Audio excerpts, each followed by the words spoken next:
आज हम इलेक्ट्रिसिटी में स्टडी करंट के बारे में रीड करेंगे। तो ये कह रहा है this flow of the electron constitute an electric current and the strength of electric current also now as a current is defined by the rate at which the charge passes through any specified surface area is called is a steady current. अब let us consider, हमारे पास क्या है ये कि ये metallic rod है और इस मेटेलिक रॉड को हमने क्या किया, किसी भी पोटेंशियल से इसको कनेक्ट कर दिया।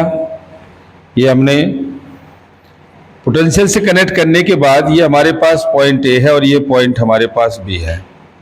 ये पॉजिटिव चार्ज और ये नेगेटिव, तो हम क्या देखते हैं इसके सरफेस पर पॉजिटिव चार्ज आ गए, इसके सरफेस पर ये नेगेटिव चार्ज आ गए और इसके बीच में क्या है, ये पॉजिटिव चार्ज स्टोर हो गए और ये नेगेटिव चार्ज इसके बीच में स्टोर हो गए, यानी इसके सरफेस पर इलेक्ट्रॉन फ्लो हो गए। अब ये कहता है कि this is the duration of the time. यहाँ हमारे पास t है और यहाँ टाइम टेकन हमारे पास t प्लस डेल t है और चार्ज हमारा यहाँ q है और यहाँ charge q plus delta q है। तो डिफरेंस ये हमारे पास चार्ज का डिफरेंस आता है,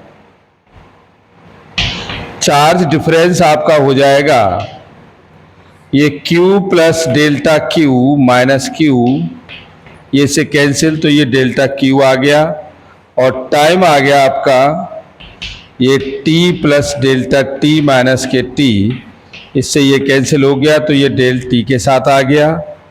तो यहाँ हमारे पास करंट फ्लो हो गया कितना, del q upon del t, या हम इसे कह सकते हैं dq अपॉन dt, यानी कि dq इज इक्वल टू कितना I into d t. This is the dq is equal to I into d t, 0 से t और ये 0 से q, आप इसे कह सकते हो area of surface is equal to 0 से t I into d t. ये हम किसी भी इलेक्ट्रिक करंट के लिए हम उसकी डिफाइन कर सकते हैं और विद किसके साथ, किसी इलेक्ट्रिक फील्ड E के साथ।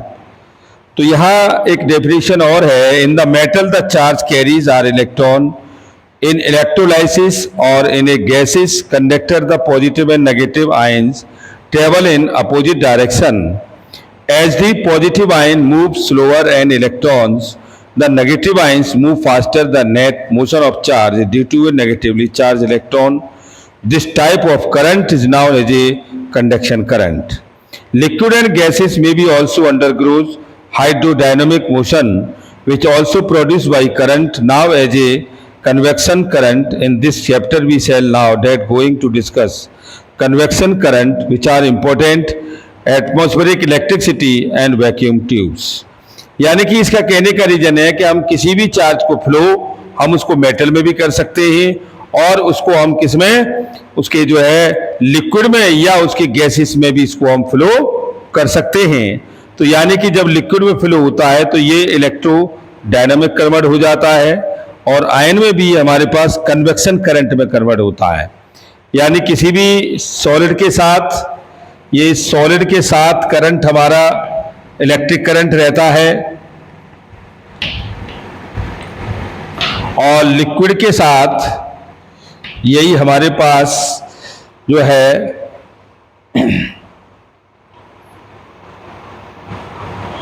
कंडक्शन करंट रहता है। कंडक्शन करंट और गैस के साथ अगर हम बात करते हैं तो ये गैस में आपका कन्वेक्शन करंट रहता है।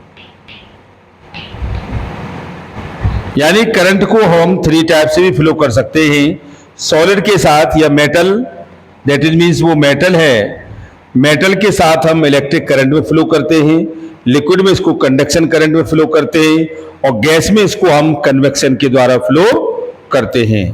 अब हमारे पास ये वैल्यू है, हम इसको डिफाइन करेंगे किसी भी मेटल के साथ। तो ये हमारे पास एक गिवन वायर है जिसकी लंबाई L है और इलेक्ट्रिक फील्ड इसके साथ कितना प्रोड्यूस ई है। तो यहाँ हमारे पास जो चार्ज फ्लो होगा वो कितना होगा, I is equal to d q upon d t, यानी कि del q upon del t भी आप इसे कह सकते हैं। अब यही चीज हमारे पास किसी भी लिक्विड में आ जाए तो लिक्विड क्या है, ये हमारे पास एक कंटेनर है और इसमें ये हमारे पास दो कंडक्शन रॉड हैं और ये कंडक्शन रॉड कितनी है, ये कॉपर है और ये जिंक है। तो ये यहाँ से करंट फ्लो होता हुआ किसी उसके द्वारा और ये हमारे पास यहाँ फ्लो होता है, तो इस पर ये पॉजिटिव चार्ज स्टोर हो जाता है और इस पर ये नेगेटिव चार्ज स्टोर होता है। तो ये चार्ज हमारा इस तरह से किसी लिक्विड में फ्लो होता है और फ्लो होने पर ये हमारे पास बन जाता है conduction current, conduction current.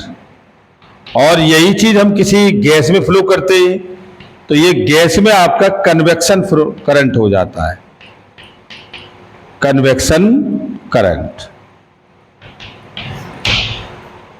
Thank you very much.